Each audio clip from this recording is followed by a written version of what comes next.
मित्रों, आज भूमि सुधार पढ़ेंगे। भूमि सुधार, जी हाँ। देखिए, भूमि सुधार का स्टार्ट करने से पहले एक कहावत है, माटी कहे कुम्हार से तू का रौंदे मोय, एक दिन ऐसा आएगा मैं रौंदूंगी तो। मिट्टी बोलती है कुम्हार से, हे कुम्हार, तू क्या मुझे रौंदेगा? तू गूंथ कर मुझे घड़ा बना के बहुत घमंडी बन रहा है। एक दिन ऐसा आएगा, तेरा जीवन जब खत्म हो जाएगा तो मिट्टी में ही मिल जाएगा। मतलब मिट्टी सर्वश्रेष्ठ है। मिट्टी का सम्मान करते हुए, नमस्कार करते हुए भूमि सुधार का श्री गणेश करते हैं। मित्रों, भूमि सुधार राज्य सूची का विषय है। मतलब अलग अलग राज्य अलग अलग सन पे इसका कानून लाए। मध्य प्रदेश में एक कानून आया 1967 में। कब? 1967। फिर से बोली 1967, धीरे बोली 1967, तेज से बोली 1967। कौन सा कानून आया? मध्य प्रदेश भूमि सुधार योजना अधिनियम। मध्य प्रदेश भूमि सुधार योजना अधिनियम। मतलब भूमि सुधार वर्ड से कैच कर लेंगे, 1967 पे आया। भूमि सुधार जो है आर्टिकल 38, 39 के अकॉर्डिंग काम करता है। भूमि सुधार संविधान के आर्टिकल 38 और 39 के अंडर आता है। किसमें आता है? 38 और 39।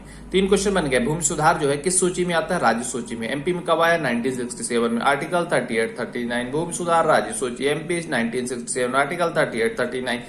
मित्रों, सर इतना कुछ तो बता रहे हैं, भूमि सुधार के बारे में थोड़ा बता दीजिए होता है क्या। देखिए, भूमि सुधार मतलब उसका खाद बीज डालना नहीं है। भूमि सुधार मतलब ये होता है कि जमींदारी प्रथा के जो दोस्त थे भूमि पे, पहले जमींदारी प्रथा चलती थी, वो मजे करते थे और 50%, 60% जो अनाज का उत्पादन होता था वो ले लेते थे किसानों से। तो उसको कैसे सुधारा जाए, उसी को सुधारने का जो प्रक्रिया है वो भूमि सुधार है। चलिए देखते हैं क्या क्या इसमें है सुधार में। तो देखिए, मुख्य सुधार इसमें जमींदारी के अकॉर्डिंग जमींदारी प्रथा का उन्मूलन तो कर दिया गया था। उसके अलावा काश्तकारी सुधार, चकबंदी और हदबंदी, इनसे क्वेश्चन बनेगा। काश्तकारी, चकबंदी और हदबंदी। काश्तकारी सुधार क्या है कि जो सच्चे काश्तकार हैं, सच्चे किसान हैं, उनको जो है पट्टा मिले। ये जमींदार के अंडर थे, पहले इनको पट्टा नहीं मिलता था। ये 50 से 60% अपना, 40% अलग अलग जगह अलग अलग है अनाज देते थे जमींदारों को, वो मजे करते थे।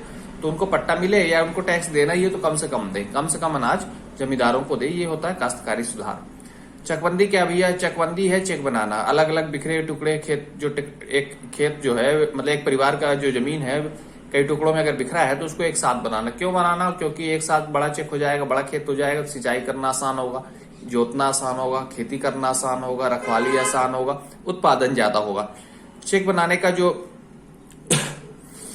चेक बनाने का जो ये अध्याय है वो अध्याय 16 है। हम आगे पढ़ेंगे मध्य प्रदेश भू राजस्व संहिता 1959, उसके अध्याय 16, उसके अध्याय 16, जी हाँ, उसका कौन सा अध्याय? 16 की धारा 205 से 221, धारा 205 से 221, धारा 205 से 221 में चकबंदी कानून का वर्णन है। करीब करीब 49% एरिया पे चकबंदी हो चुकी है भारत में। कितना? 49%। सबसे पहले पंजाब ने कंपलसरी किया था अपने राज्य में चकबंदी करना। जैसे मैंने बताया कि भूमि सुधार राज्य सूची का विषय है, तो पहला किसने कोशिश की? पंजाब ने 1948 में कंपलसरी चकबंदी का। वैसे थोड़ा ऐच्छिक चकबंदी, मतलब अपने हिसाब से चकबंदी का तो अलग अलग राज्यों में कानून आता गया, लेकिन 1948 में पंजाब में आया कि नहीं, कंपलसरी चकबंदी करानी पड़ेगी। इसी तरह हदबंदी होता है। हदबंदी क्या है? एक सीमा के बाद वो रोक देना, एक सीमा के बाद एक खेत को रोक देना। मतलब 50 एकड़, 100 एकड़, 200 एकड़ का एक खेत ना हो जाए। अगर होता है तो उस पर टैक्स देना, बहुत ज्यादा उसमें फिर टैक्स लगता है। तो ये हदबंदी है। हालांकि ये कानून कोई भी काश्तकारी हो, चकबंदी हो, हदबंदी अच्छे से लागू कोई नहीं है। और एमपी में तो कोई भी अच्छे से नहीं लागू। यूपी बिहार में थोड़ा बहुत लागू भी है। यूपी मेनली थोड़ा चकबंदी लागू है, पंजाब में लागू है। तो पर अपने को पढ़ना है क्योंकि एग्जाम पॉइंट ऑफ व्यू से इंपॉर्टेंट। चलिए आगे देखते हैं। मित्रों, भूदान यज्ञ, जी हाँ, भूदान यज्ञ जो है 1992 में एमपी में स्टार्ट हुआ। एमपी भूदान यज्ञ 1992 में स्टार्ट हुआ। एमपी भूदान यज्ञ क्या है? जो बहुत बड़े जमींदार हैं, भैया कुछ जमीन आवंटित कर दो तो भूमि हो उनको, मतलब दे दो तो भूमि हो उनको जमीन दे दी जाए। ये होता है भूदान यज्ञ 1992। चलिए आगे चलते हैं, थोड़ा अंग्रेजों के टाइम पे चलते हैं। भूमि सुधार की बात किसने की थी? प्रोफेसर गुन्नार मिर्डल ने। गुन्नार मिर्डल ने भूमि सुधार का अगर कोई भी पूछेगा व्यक्ति किसने बात की थी, गुन्नार मिर्डल ने बात की थी। मित्रों, चलिए अंग्रेजों के टाइम पे थोड़े चलते हैं। टाइम मशीन में बैठ के हम 3 नाम पढ़ेंगे, हल्ट मैकेंजी, कार्नावालिस और अलेक्जेंडर रीड। हल्ट मैकेंजी, कार्नावालिस और अलेक्जेंडर रीड। अलेक्जेंडर रीड ने रायतवाड़ी की व्यवस्था की थी। रायतवाड़ी तमिलनाडु या मद्रास, पहले मद्रास में आता था, उसी को तमिलनाडु कर दिया। तो रायतवाड़ी स्टार्ट की है तमिलनाडु में कब? 1792 में। तो मद्रास से स्टार्ट हुआ, फिर भारत के अलग अलग हिस्से में लगा। कुल 51% भारत पे रायतवाड़ी व्यवस्था लगी थी, मद्रास और बॉम्बे रायतवाड़ी व्यवस्था लगी थी। इसमें क्या है कि डायरेक्ट, रायत मतलब होता है किसान, डायरेक्ट किसान से अंग्रेज सरकार टैक्स वसूलती थी। ठीक है, आगे चलिए। कार्नावालिस ने स्थायी बंदोबस्त लगाया। क्या स्थायी बंदोबस्त लगाया किसने? कार्नावालिस ने स्थायी बंदोबस्त लगाया 19% राज्यों में। कहा? 19% एरिया में, 19% भारत के एरिया में। मुख्य राज्य कौन थे? West Bengal, Bihar, Orissa. West Bengal, Bihar, Orissa, West Bengal, Bihar, Orissa. Cornwallis जो कोड था वो जमींदारों से टैक्स वसूलने का था। ये रायतवाड़ी डायरेक्ट किसानों से, ये जमींदारों से। हाल्ट मैकेंजी क्या था? हाल्ट मैकेंजी महलवाड़ी व्यवस्था। महलवाड़ी एक कई गांवों का समूह होता था, कई किसानों का समूह होता था, उससे टैक्स वसूलने की जो व्यवस्था थी हाल्ट मैकेंजी ने स्टार्ट की। कहां लगा? गंगा घाटी, एमपी, पंजाब। गंगा घाटी, एमपी, पंजाब और उत्तर पश्चिम के कुछ इलाके में लगा था। ये पूछेगा नहीं, मैं आपको बस बता देता हूं। आपसे पूछेगा क्या? हाल्ट मैकेंजी, महलवाड़ी व्यवस्था किसने शुरू की? Halt McKenzie. कार्नावालिस ने कौन सी की? स्थायी बंदोबस्त। अलेक्जेंडर रीड ने रायतवाड़ी। बस ये याद रखना है, रीड से रायतवाड़ी हो जाएगा। कार्नावालिस स्थायी बंदोबस्त, कार्नावालिस कॉर्न स्थायी बंदोबस्त हो गया। और हाल्ट मैकेंजी महलवाड़ी, मैकेंजी से महलवाड़ी रिलेट कर लेंगे, मैकेंजी से महलवाड़ी। कार्नावालिस, वालिस मतलब विलास होना, जो विलास कौन करता है? जिसका बंदोबस्त अच्छा हो वो आलसी हो जाता है, विलासता में चला जाता है, ऐसे रिलेट कर लेंगे मित्रों। तो चलिए आगे बढ़ते हैं। अब जोतों की बात कर लेते हैं। खेत की जो जोत होती है बड़ी छोटी, इसकी बात कर लेते हैं, उसको क्या बोलते हैं? अगर 1 हेक्टेयर से कम है, 1 हेक्टेयर से कम है, 1 हेक्टेयर कितना होता है सर? 1 हेक्टेयर अभी बताऊंगा ना आगे, 2.5 एकड़, एक लगभग 1 हेक्टेयर होता है, 2.5 एकड़ लगभग 1 हेक्टेयर होता है। तो 1 हेक्टेयर से कम है तो उसे बोलते हैं सीमांत जोत। क्या बोलते हैं? सीमांत जोत। 1 से 2 हेक्टेयर के बीच लघु जोत, 1 से 2 हेक्टेयर के बीच लघु जोत, 2 से 4 के बीच अर्ध मध्यम, 2 से 4 के बीच अर्ध मध्यम, 4 से 10 के बीच मध्यम, 4 से 10 के बीच मध्यम, और 10 से बड़ी है तो बृहत हो जाएगी। तो 1 से कम सीमांत, ये याद रहेगा आपको, ये तो भूलने वाला नहीं। 1 से कम सीमांत ये तो हमेशा याद रहेगा। 10 से ऊपर वाला भी याद रहेगा, 10 से ऊपर। 1 से कम याद है सीमांत, 10 से ऊपर बृहद। भूलेगा कौन सा?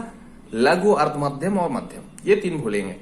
तो लघु क्यों भूलेगा? जब सीमांत याद है 1 से कम, तो 1 से ऊपर ही होगा लघु, लेकिन कहां तक होगा? 2, बस एक और ऐड करना देना, 2, तो लघु भी कंप्लीट हो गया। 1 से 2 हेक्टेयर, 1 से 2 वैसे भी कहते हैं ना कि एक दो चीजें हैं हमारे पास, तो 1 से 2 मतलब लघु, कम है। अर्ध मध्यम, यहां पे आपको थोड़ा रिलेट करना है, अर्ध मध्यम और मध्यम। तो 2 से 4 अर्ध मध्यम, 2 से 4 अर्ध मध्यम। देखिए 4 का आधा है 2, तो अर्ध मध्यम हो गया, ऐसे रिलेट कर लेंगे। 2 से 4 अर्ध मध्यम, और फिर 4 से 10 मध्यम, क्योंकि 10 के ऊपर बृहद है, तो 204 याद है। अगर 10 के ऊपर बृहद है तो बचता कौन सा है? 4 से 10 ही तो बचता है, 4 से 10 ही तो बचता है मित्रों। इससे क्वेश्चन बनेंगे। देखिए सीमांत 1 हेक्टेयर से कम, लघु 1 से 2, अर्ध मध्यम 2 से 4, मध्यम 4 से 10 और बृहद 10 से ऊपर। थोड़ा 2 सेकंड का पॉज करते हैं अपन। चलिए अब थोड़ा इतिहास पे चलते हैं। देखिए भूदान आंदोलन जो है विनोबा भावे जी ने 1951 में स्टार्ट किया। कहां से स्टार्ट हुआ? आंध्र प्रदेश। ये क्वेश्चन बनेगा। भूदान आंदोलन विनोबा भावे ने स्टार्ट किया, कहां से? आंध्र प्रदेश। कब? 1951। आंध्र प्रदेश 1951, आंध्र प्रदेश 1951। किसने? विनोबा भावे जी ने। और ग्राम दान जो है तेलंगाना से स्टार्ट हुआ 1957। तेलंगाना से ग्राम दान स्टार्ट हुआ, ग्राम दान तेलंगाना से स्टार्ट हुआ 1957। तो आंध्र प्रदेश तेलंगाना पहले एक ही था, अब अलग अलग हो गया है। तो भूदान बोलेगा तो आंध्र प्रदेश, ग्राम दान बोलेगा तेलंगाना। हालांकि क्वेश्चन भूदान से आता है, ग्राम दान में आपको एक्स्ट्रा बोनस इन्फॉर्मेशन दे रहा हूं। ठीक है, चलिए आगे चलते मित्रों। मध्य प्रदेश भूमि सुधार आयोग भोपाल में, कहा? भोपाल में। और कब गठन हुआ? 25/8/2015, 25 अगस्त 2015, मतलब हाल ही में गठन हुआ। क्वेश्चन बन सकता है 25 अगस्त 2015। देखिए इसके अलावा जो डिजिटलीकरण का कार्यक्रम है, जो कंप्यूटरीकरण का कार्यक्रम, जो मॉडर्नाइजेशन का कार्यक्रम है, मतलब लैंड रिकॉर्ड्स को कंप्यूटर में प्रिंट आउट में उपलब्ध कराना, ये सब स्टार्ट कब हुआ? 2008 से स्टार्ट हो गया पूरे भारत में। राष्ट्रीय भू अभिलेख आधुनिकीकरण कार्यक्रम, राष्ट्रीय भू अभिलेख आधुनिकीकरण कार्यक्रम, राष्ट्रीय भू अभिलेख आधुनिकीकरण कार्यक्रम। क्वेश्चन आना है यहां से DILRMP, इसका full form digital India land record modernisation programme, digital India land record modernisation programme. मेरी स्पीड क्या तेज है मित्रों? बताइएगा, क्योंकि मेरी आदत है तेज बोलने की। अगर आपको लग रहा होगा ज्यादा फास्ट बोल रहा हूं, मैं स्लो बोलूंगा। तो DILRMP जो है 1 अप्रैल 2016, जी हाँ 1 अप्रैल 2016 से स्टार्ट हुआ। 1 अप्रैल 2016, 1 अप्रैल, कौन सा अप्रैल? 1 अप्रैल 2016, जो अप्रैल फूल डे भी होता है। तो डिजिटल इंडिया भूमि अभिलेख आधुनिकीकरण इसका हिंदी वर्जन है। डिजिटल इंडिया भूमि अभिलेख आधुनिकीकरण, डिजिटल इंडिया लैंड से हो गया भूमि, लैंड रिकॉर्ड से अभिलेख, रिकॉर्ड मॉडर्नाइजेशन मतलब आधुनिकीकरण, प्रोग्राम मतलब कार्यक्रम, digital India land record modernisation programme. मित्रों चलिए यहां देखिए 24 अप्रैल 2021 को क्या हो गया, स्वामित्व योजना लागू हो गई। स्वामित्व योजना में क्या मिलेगा, लोगों को पट्टा मिलेगा। जो गांव में बहुत लोग रहते हैं लेकिन उनके पास पट्टा नहीं है, ये घर बना है या कब्जा है लेकिन पट्टा नहीं पर कई सालों से रह रहे हैं, उनको स्वामित्व योजना के तहत पट्टा मिलेगा। आगे चलिए कुछ कार्यालय देख लेते हैं। राजस्व मंडल का कार्यालय ग्वालियर। मध्य प्रदेश भूमि सर्वेक्षण अधिनियम कब बना, 1947 में। और मध्य प्रदेश भू राजस्व संहिता कब बना, 1959। ये सबसे इंपॉर्टेंट है, मध्य प्रदेश भू राजस्व संहिता 1959, मध्य प्रदेश भू राजस्व संहिता 1959, 1959 सबसे इंपॉर्टेंट है। राजस्व मंडल ग्वालियर कार्यालय और दूसरा कार्यालय बताया मध्य प्रदेश भूमि सुधार आयोग भोपाल। मध्य प्रदेश भूमि सुधार आयोग भोपाल कब बना, 25/8/2015। ये दो बहुत ही इंपॉर्टेंट है मित्रों। आइए बाकी हम चर्चा इसमें एक बार रिवीजन कर लेते हैं, हम बहुत कुछ इसमें पढ़ चुके हैं। भूमि सुधार में हमने पढ़ा, राज्य सूची का विषय है, आर्टिकल 38-39। मध्य प्रदेश में 1967 में आपका जो भूमि सुधार अधिनियम है वो लागू होता है। कब, भूमि सुधार अधिनियम 1967 में लागू होता है। और मध्य प्रदेश भूमि सुधार आयोग 25/8/2015 को बनता है भोपाल में। नोट्स आप बनाते रहिएगा मित्रों, मेरे जो लेक्चर दे रहा हूं उससे, या इसको भी कॉपी कर सकते हैं। हालांकि मैं टेलीग्राम में प्रोवाइड करूंगा आपको पीडीएफ। और क्या पढ़े अपने सुधार में, क्या क्या हुआ, काश्तकारी, चकबंदी और हदबंदी। काश्तकारी में क्या है कि सच्चे किसानों को पट्टा देना या उनसे जो लगान वसूली वो कम करना। चकबंदी एक सीलिंग, लैंड सीलिंग के बाद चकबंदी मतलब बहुत सारे छोटे छोटे टुकड़े खेत का बड़ा करना, चेक बनाना। और हदबंदी क्या है, एक लैंड सीलिंग के बाद, एक लैंड की अपर सीमा के बाद क्या करना, या तो उस पर बहुत हैवी टैक्स लेना या वो किसानों की जमीन लेके उन किसानों की भूमिहीनों को बांटना। प्रोफेसर गुन्नार मिल्टन ने बहुत कार्य किया भूमि सुधार से। जब भी भूमि सुधार के बारे में कुछ पूछेगा तो प्रोफेसर गुन्नार मिल्टन पे आपको टिक करना है। फिर हमने जोतों का आकार देखा, 1 हेक्टेयर से कम सीमांत, 1 से 2 लघु, 2 से 4 अर्ध मध्यम, 4 से 10 मध्यम और वृहद 10 से ऊपर। फिर हमने 3 नाम देखे, रीड से रायतवाड़ी, कार्नावाली से बंदोबस्त और मैकेंजी से महलवाड़ी। ये क्वेश्चन आने हैं डायरेक्ट इससे, तो काफी कुछ पढ़ा। भूदान आंदोलन विनोबा भावे ने शुरू किया कब, 1951 आंध्र प्रदेश में। उसी से ग्राम दान प्रेरित होकर तेलंगाना में स्टार्ट हुआ 1957 मित्रों। चलिए आगे देख लेते हैं राजस्व प्रशासन। मित्रों राजस्व प्रशासन, जी हाँ मिलता जुलता है बिल्कुल, इसलिए राजस्व प्रशासन स्टार्ट करते हैं। पटवारी के कार्य देखेंगे, भूमि नापन देखेंगे या मापन। तो भूमि मापने के जो यूनिट हैं वो जनरली क्या, बीघा, एकड़ और हेक्टेयर है। तो 1 बीघा कितने हेक्टेयर होता है, 0.253 हेक्टेयर, 0.253 हेक्टेयर। और 1 हेक्टेयर 2.5 एकड़ के करीब होता है, 1 हेक्टेयर 2.5 एकड़। जो राजस्व विभाग है उसकी कंडिका 2 में अध्याय 7 में, कंडिका 2 अध्याय 7 में टोटल 37 विषय दिए गए हैं जिसपे राजस्व प्रशासन कार्य करेगा। कितना, 37 सब्जेक्ट, 37, 37, 35 के बाद 36, 36 के बाद 37 सब्जेक्ट पे कार्य करेगा।